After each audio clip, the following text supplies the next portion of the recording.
Western media, even today, even in 2022, Yeah, talk even about it like today, yes. it's the end of Hong Kong. Hong Kong's freedoms are gone. Beijing has come in, and I know you've been criticized as a so-called, pro-Beijing a member of the Legislative Council and of the political world in Hong Kong. Could you talk about what the national security law is for those who don't know what it is, and then what was the impact of it, and what and why? Like, why a national security law, and what was the impact? Right. I think just put it short. The situation in 2019 is just unsafe for everyone. I remember I went to the United Nations to talk about the situation in Hong Kong in early 2020 in March. Basically, a lot of people doesn't really understand the situation in 2019. It's like we basically are totally unsafe as a Hong Kong normal citizens to head out to the town. Basically, you receive WhatsApp calendars on where the mobs will go around which town, which part of the town, and then you just need to avoid the area. Basically, they are organizing a lot of violent movements around. They're throwing petrol bombs basically every day on a daily basis. So, I mean, for everyone to calling a city like Hong Kong in 2019 a beautiful sight to behold, which Nancy Pelosi called us, it's ridiculous. During that time, just normal, the people in Hong Kong are basically hopeless. When you talk about freedom, when a lot of the Western media calling us loss of freedom after the NSL is basically a joke for Hong Kong people. Because we see no hope in Hong Kong anymore in 2019 for about a year time. We just don't know how to end the whole violence things. They were everywhere. They were in every part of town. And if you see someone doing some crazy stuff, normally, nowadays people hold up their phones and take a picture. You will get bashed up immediately because they don't want you to have any evidence of them bashing up the towns and stuff like that. So it's just in a very bad situation. So NSL, National Security Law, basically put a big pause on all that. Basically, it's a solution to end all those violence movements during that time. So a lot of people really needs to understand the real situation, what's been happening in 2019. I know a lot of people, if you read enough what has been happening in Hong Kong during that time, we have a anti-extradition bill movements. A lot of people just didn't like it, but they used that opportunity to do a lot of propaganda and promotions and motivate people to go out, take out to the street. Take out to the street is okay. I mean, in Hong Kong, we always are not really happy about the situation. We go out the street, complain about the government and things like that. It's totally fine in Hong Kong. But they're using violence movements in Hong Kong around every area. Since 2019, around end of June, they've been doing things like mopping around, just wrapping around the headquarters of the police of Hong Kong police, which is very symbolic, just showing that we can do whatever to take down the government. And then the second thing they do is on the handover day, which is the 1st of July, they start attacking the Legislative Council buildings.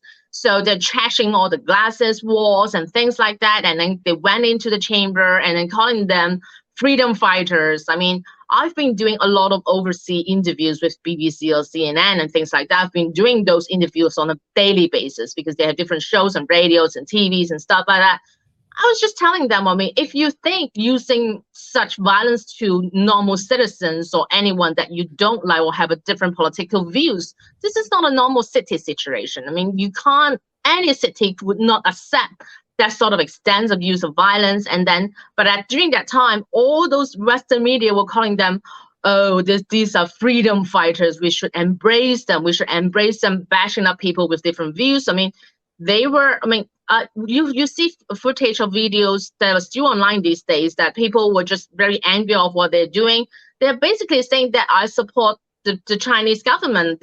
I'm Chinese people. And then they just go and bash them up, shed with blood, and then even took off their pants in the streets on live. And they think the humiliation will scare them off, but a lot of people still stand really firm. So for national security law to enact during that time is very important. Basically, to put a big pause to say, if you do things like that anymore, we're going to stop you guys. It's basically the national security law is not a proper or rounded yet. It's just to pause that situation.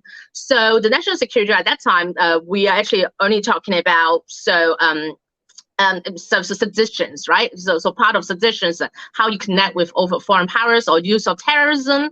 So things like that. It's not like all-rounded national security law like all the Western countries they have. If you look at the little clause and terms and things like that within their law, is much serious. If you do that comparison, then I just don't really understand how they could continually open their eye and lie about their own law and then say, well, Hong Kong doesn't have freedom anymore. I mean, if you look at the situation in Hong Kong right now, we finally can freely walk around the streets and things like that. I shared one of my views during the United Nations Human Rights Council speech.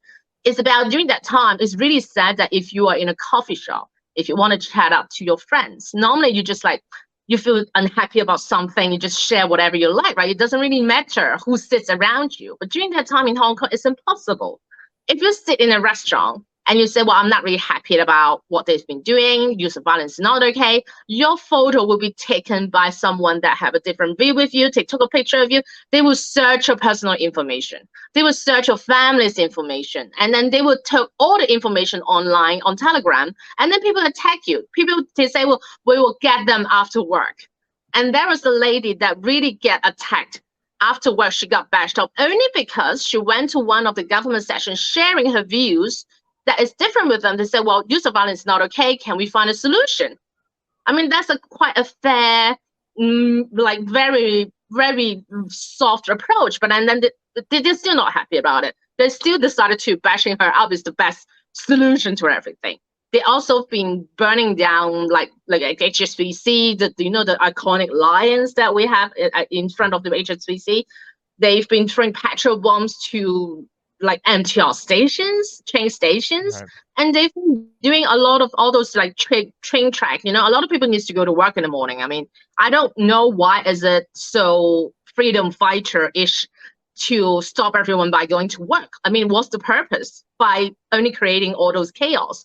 So, I mean, people basically went into this crazy moments that they think they're doing the right thing. We can just bash up the whole city and then we can burn the whole thing up and then we will become a phoenix or anything and then we will reborn. But it is not true. I mean, a lot of people sort of like, I know a lot of the younger protesters, they sort of believe that that is something right. So I feel pretty sad for them. They get used by those like people that really know their purposes, really know what they're doing. A lot of them flee to the overseas, and a lot of them are forming so-called so-and-so council, Hong Kong Watch or whatever. I mean, they're just the puppets from another foreign force to do that. It's just like a copy and paste model for Xinjiang matter, for Tibet matters, and now it's Hong Kong matter. Well, now it's like more updated, it's the Taiwan matters, whatever. So, I mean, it's just really sad that a lot of youngsters get used by them. And the national security law, I really encourage everyone, if you're concerned about the situation, and read about the national security law that we had in 2020. It's basically very mild, seriously very mild. So we are still always, I mean, as a legislator, we are also looking into how we can make it better, because from the beginning, because of the basic law requirement, we need to have an Article 23. It's more comprehensive. So we will have to look into that as well. I think basically, optimistically within this term,